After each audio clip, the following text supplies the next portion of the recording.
YouTube. What's going on? Good morning. It's morning time for me, at least. Good morning to you. Good afternoon to you. Good night. If it is good night, don't actually go to sleep on me. Anyways, welcome to my hidden channel. I'm in a video recording mood today, so I might get a little bit of content on my channel today because I might just keep on pressing record because I got some things to say. Now, this is my third video, and I'm gonna get right into it.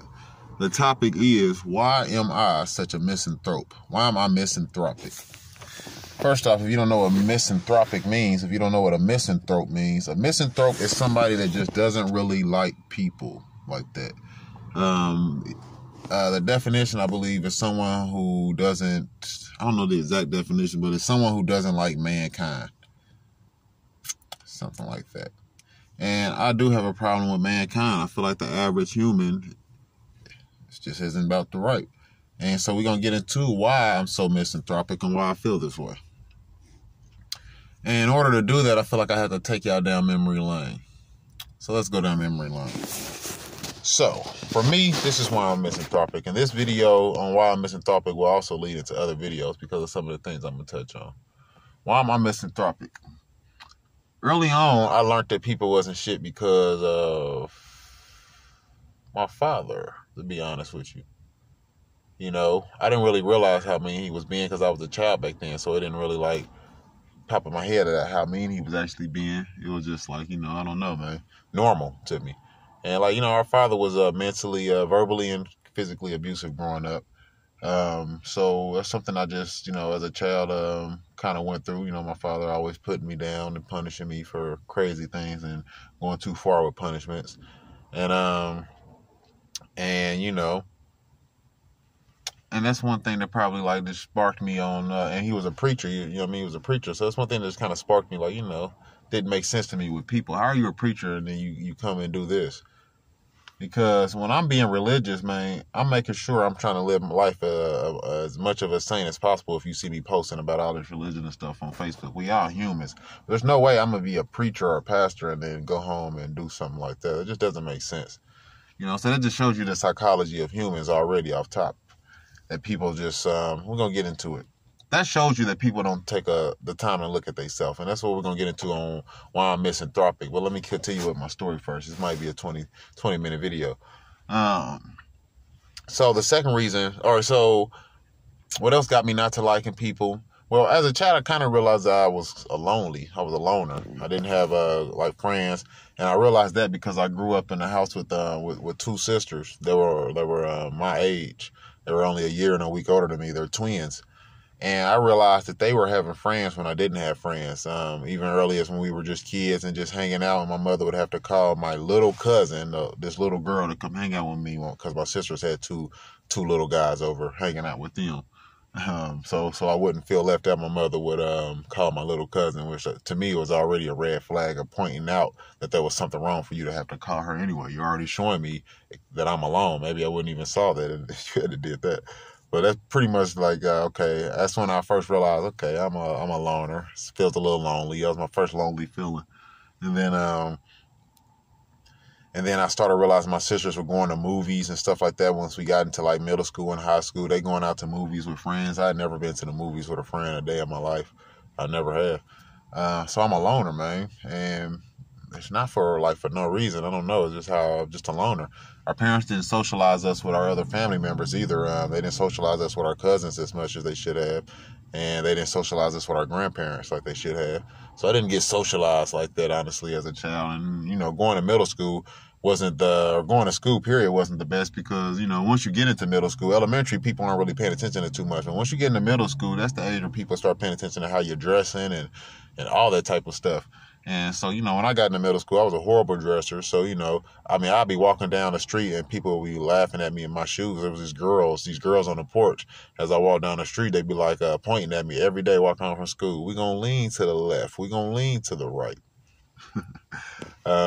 Just talking about my shoes. So that started my insecurity. And then I just realized in school, people would mess with you for no reason. I was a big dude, so I never got picked on. Don't get me wrong.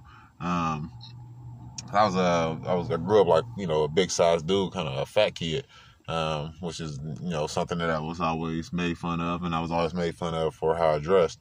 And I had anger issues, but at the same time, I always had to be conscious on how I pick my battles, because my biggest battle was my father coming up to the school and trying to embarrass me over things, and that's one thing I didn't really want to happen. So and he made sure I didn't get into the streets and stuff like that really as a child.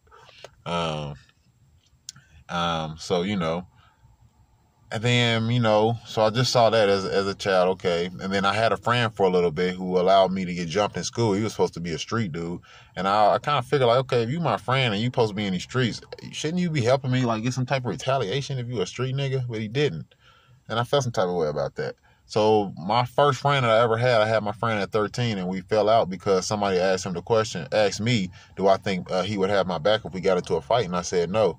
And he got mad about that. But I mean, obviously the evidence was clear to me, bro. You didn't help me when I got jumped. He wasn't there when I got jumped, but you also didn't have my back afterwards, And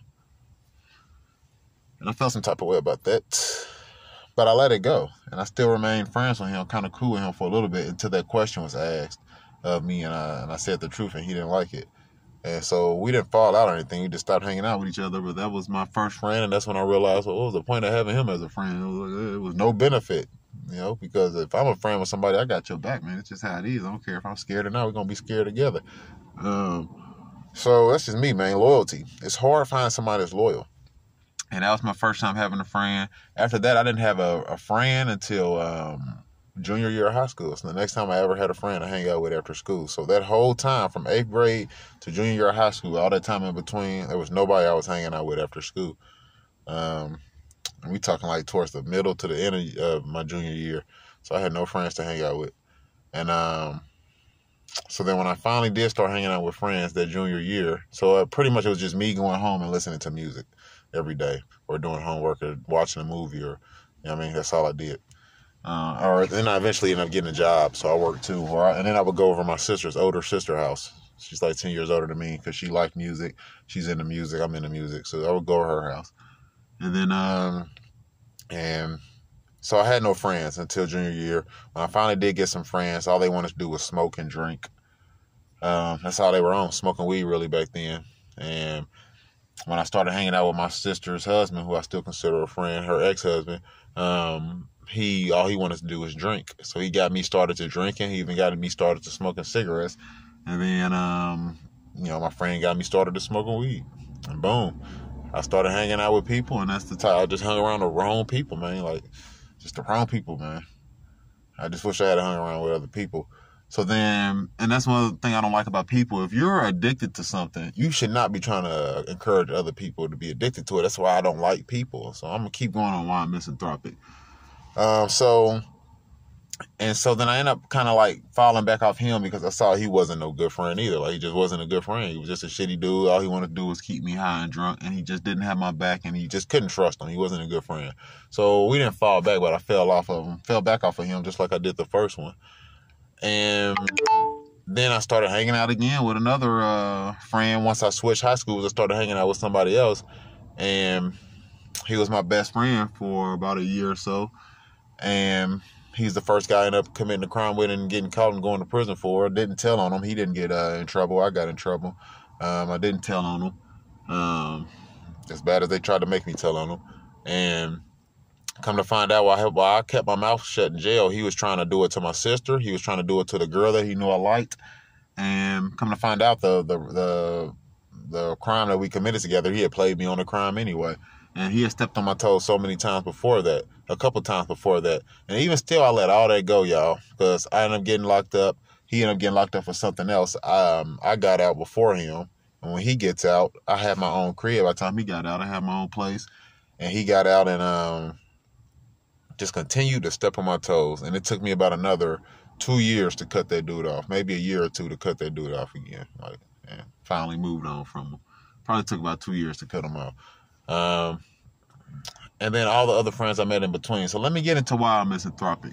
So this is the number one reason why I'm misanthropic. I've never had a good friend.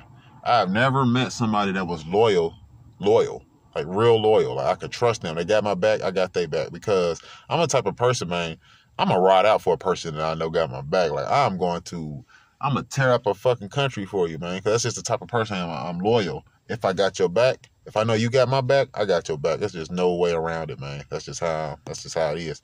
I've never met a person that loyal ever before in my life. I've never had a friend that was truly loyal. Homegirls, homeboys, these people, this is something I realized about people is they really do put themselves first, and they really do put their own wants and needs before even thinking about how that affects somebody else. How, you know what I mean? Because, I mean, I'm 32 years old. I've never been on a road trip before, and I've never stepped foot inside of a club before. My friends have never taken me on a road trip, never done anything for me. I spent most of my birthdays alone. I've never had good friends. All I realized that what my friends want to do is smoke and drink. Everybody wants to just get high, and that's what everybody, you know what I mean? And that's just not, it should be more than a friendship than just smoking weed and getting high. It has to be more than that. So one of the reasons why I don't like people is because I see that people are definitely put themselves before others. Which is not that's self-preservation. It's just nature for us. It's normal for us to do this. It's natural for us to do this. But I feel like people do it too much, and I feel like it makes people inconsiderate.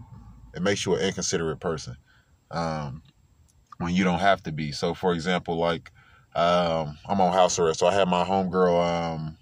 I used to sell food out of my house on plates, like, that was popular. People selling plates on Instagram and Facebook. I was doing that, and it was going good.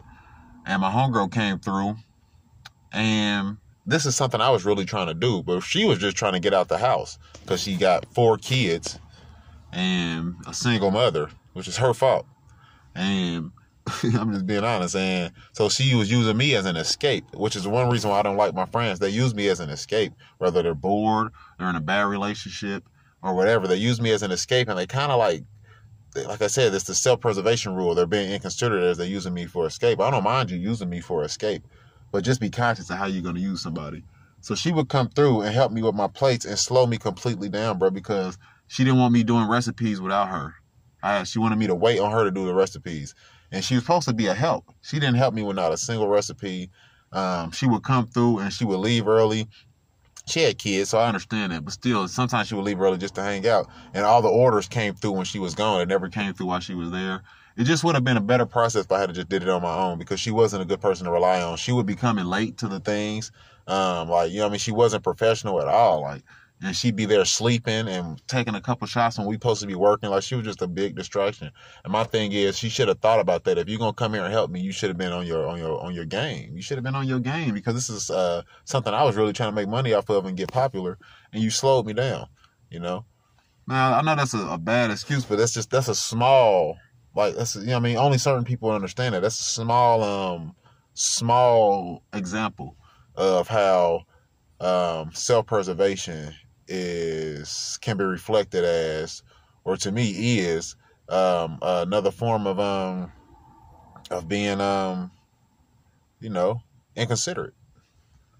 Because if she was considerate, she would have made sure she was on time for my food and cooking. She would have made sure that she contributed enough to where I can be like she was a good help. She should have helped me with recipes, actually paying attention, actually doing things right, instead of just thinking, I'm just trying to get out the house. And that's the thing for a lot of my friends. Like, a lot of my friends, I realized if they were my friends, why have I never been to a club, and why have I never been on a road trip? They haven't been good friends to me at all. Another reason why I'm misanthropic is something that I realized about people is the average person cannot look at themselves in the mirror. They can't look at their true self in the mirror. For example, if you call somebody a liar, they're going to get mad at you when they know that they're lying. because they don't want to look at themselves as that way. Like, you a liar. They'll get mad about that because they don't want to see themselves as a liar. They don't want to see the worst them. And in that situation, the worst them would be a lying motherfucker. You know what I mean? So most people don't want to see their flaws. For example, it's crazy. I got into it with this one girl. I'm going to give you a couple examples. I got into it with this one little ghetto-ass girl at my house one day. And she get to cuss me out, threatening me and all this stuff. I just closed the door on her. We out here in public. My neighbors seeing this shit. I closed the door on her. She starts calling me, and I tell her, like, listen, baby girl, I ain't got time for this ratchet shit. And she was like, ratchet? Who you calling ratchet? I ain't ratchet. Like, damn, baby girl, how could you ever even talk like threaten somebody's life and talk like as ignorant as you talking and then say you're not ratchet? You can't see that you ratchet? Girls that I dated, I used to tell one of my exes, like, listen, baby girl, you got to watch how you carry yourself in public. You carrying yourself a certain type of way. I'm your man. I don't, you know what I mean? You can't be carrying yourself like that being my woman. You need to carry yourself a certain type of way. And she would get mad about that. Like, she didn't like, you know what I mean? Because behind her back, people was saying things about her in her past. Like, okay, they say don't judge nobody on their past, but sometimes you got to, because, y'all, it's hard for people to change. So, you know, people used to talk about how she was a hoe back in the day. I didn't know this when I got with her. She was, you know what I mean? And come to find out, she was still a hoe. Like, you know what I mean? She was a hoe. Took a while for her to bring those true colors out, but I could already peep it from the get-go. Like, sort of, I started peeping it, you know, in the first couple months of us dating. I started saying, like, you know, maybe she just had whole characteristics, and I used to tell her, like, look, baby girl, you gotta watch how you carry yourself, because people are looking at that, and then, you know, you got other guys out here that might want to try to get at you because you're carrying yourself a certain type of way, and you're just putting yourself in a position to cheat. And that's what happened. She ended up cheating because she carried herself like a hoe. And I mean, she didn't want to see the fact that she was carrying herself like a hoe.